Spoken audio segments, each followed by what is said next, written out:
Hi, this is Julie. In this video we're going to talk about the exponential form of real numbers. First of all, let's begin with a little bit of vocabulary. We'll look at an example here of exponential form.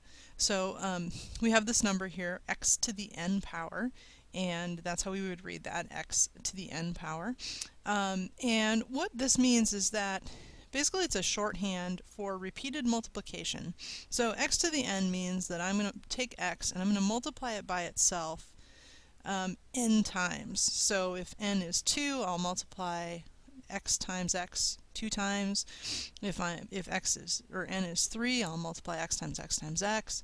If x is 4, I would multiply 4 x's together, and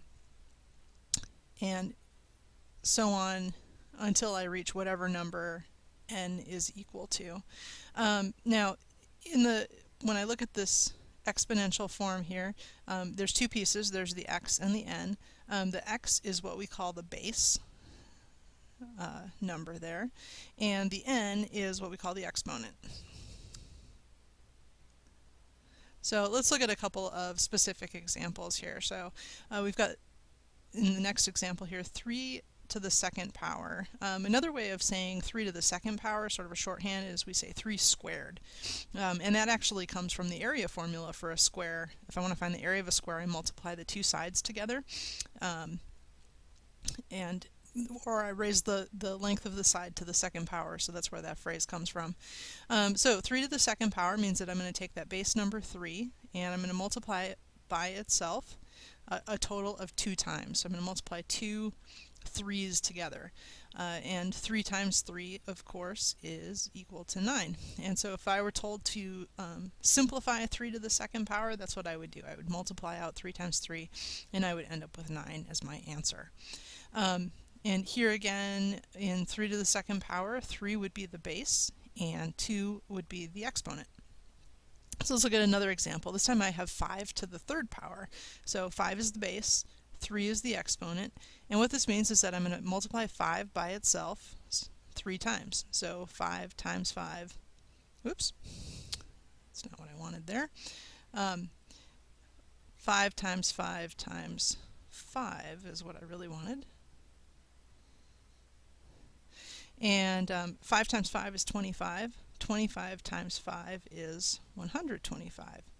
Now, do be careful. One mistake that people often want to make is to just multiply the base number and the exponent together. So this is not the same as doing 5 times 3, which of course would be 15. This means multiply 5 times 5 times 5. Let's look at one more example here with a positive base and a positive exponent. So now I have 2 to the fifth power. 2 is the base, 5 is the exponent, and so that tells me that I'm going to multiply 2 times 2 times 2 times 2 times 2, so that I have a total of 5 2's and multiplying them all together. And again, I can kind of work my way through this here. 2 times 2 is 4, 4 times 2 is 8, 8 times 2 is 16, and 16 times 2 would be 32. So 2 to the fifth power would be equal to 32. Okay, what if I've got a negative number? In this case, I've got negative 2 to the fourth power. One thing to notice here is that I've got parentheses around the negative 2. And the reason that I want to do that is I'm showing that the entire negative 2 is raised to the fourth power.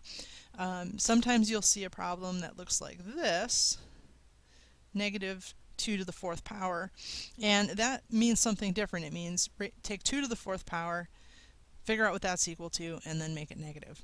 This means take that entire negative 2 and multiply it by itself a total of 4 times. So we've got negative 2 times negative 2 times negative 2 times negative 2. Now, if I think about what my positive and negative rules, negative 2 times negative 2 is positive 4. Positive 4 times negative 2 is negative 8, because a positive times negative is a negative. And negative 8 times negative 2 is going to be a positive 16.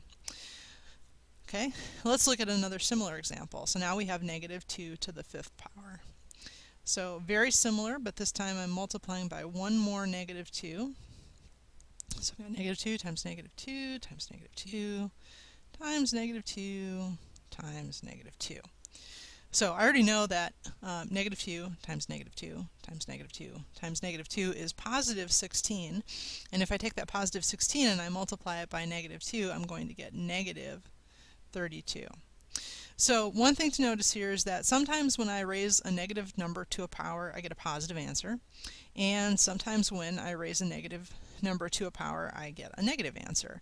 And the rule here is that whenever that exponent is a even number, I will come up with a positive answer.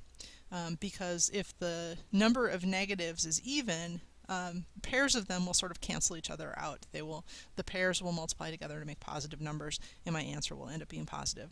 If that exponent is an odd number, then I'll always have, I'll have pairs of negatives that will multiply together to be positive numbers, and then I'll have one extra negative that I'm multiplying by at the end that will end up giving me a negative result.